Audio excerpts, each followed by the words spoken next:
Ben ritrovati amici appassionati, buon 2018 da Claudio Costanzo. Si apre con una novità, l'annata sportiva dilettantistica della Wii Sport SD, lieta di raccontarvi la 12ª giornata del campionato di seconda categoria siciliana. Al campo comunale di Calatabbiano in Pasteria si affrontavano infatti Sporting Club Pasteria e SD di Nike Club Giardini, padroni di casa che hanno cambiato la guida tecnica affidandola ora all'esperienza di Eugenio Luito nelle vesti di allenatore e giocatore, ospiti di Mister Cerrà, che a quota 17 punti, frutto delle 5 vittorie, 2 pareggi e 3 sconfitte, sono in terza posizione in classifica e anticipano i diretti avversari di una sola lunghezza. Siamo già al film della gara con le nostre immagini, che si apre con questo tentativo del numero 16 Pantè, che non impensierisce Ferrara, che dovrà fare però gli straordinari sul tentativo successivo della formazione ospite, che dagli sviluppi di un calcio d'angolo dopo appena 6 minuti troverà il gol del vantaggio. In mischia a risolvere è Gianluca Manitta, classe 90, che dopo appena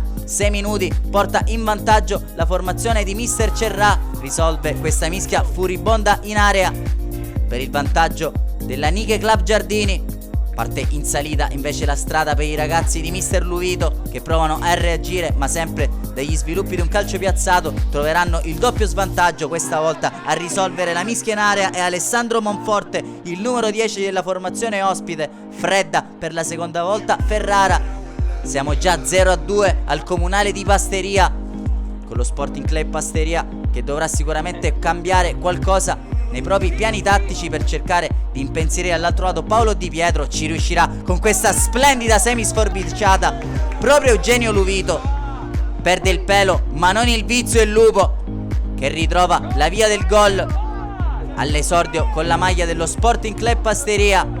Ha trovato una splendida realizzazione che dimezza lo svantaggio per i suoi. Dall'altro lato però è ancora un Arachiri difensivo a liberare la strada a Monforte, atterrato in area da D'Amore.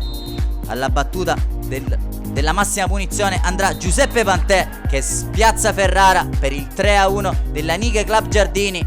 Si fa male anche nell'occasione il numero 16 di Mister Cerrà, che però ha riportato i suoi sul doppio vantaggio prima di abbandonare il rettangolo di gioco, quando solo i riflessi di Ferrara tengono in partita lo Sporting Club Pasteria, che ora sta concedendo il fianco all'avversario, che trova ampi spazi in ripartenza fino a siglare il gol dell'1-4 con il numero 8 e l'entrato Salvatore Cantarella ad aprire il compasso e a firmare l'1-4 per la formazione di Giardini Naxos. Buio pesto per i ragazzi di Mister Luvito in questo primo tempo, che si trovano sotto di 3 reti.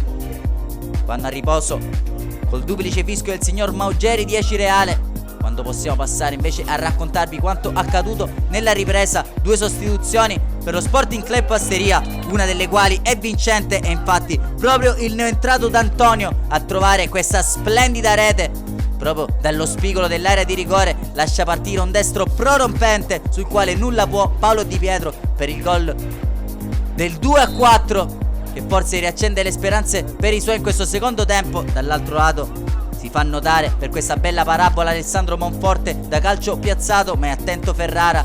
Opera un altro cambio Mister Luvito, gettando nella mischia anche Diego Miceli, quando però sono sempre gli ospiti queste azioni in verticale a rendersi pericolosi fino a trovare il gol del definitivo 5-2. La firma è ancora una volta di Salvatore Cantarella, che è scattato sulla linea del fuorigioco, freddando per la quinta volta Ferrara.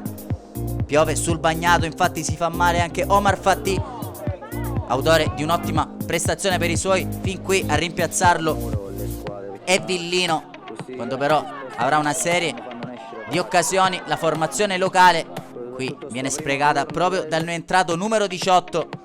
Dall'altro lato trova però grossi spazi in ripartenza la Nike Club Giardini, che qui ha l'occasione di rendere il risultato ancora più rotondo. Solo la traversa a negare la gioia del sesto gol ai ragazzi di Mister Cerrà. Non accadrà molto altro, solo il triplice fischio del signor Maugeri 10 reale finisce al comunale di Pasteria. Sporting Club Pasteria 2, Nike Club Giardini 5. E allora da Claudio Costanzo non resta che ringraziarvi anche per quest'oggi e darvi appuntamento al prossimo servizio.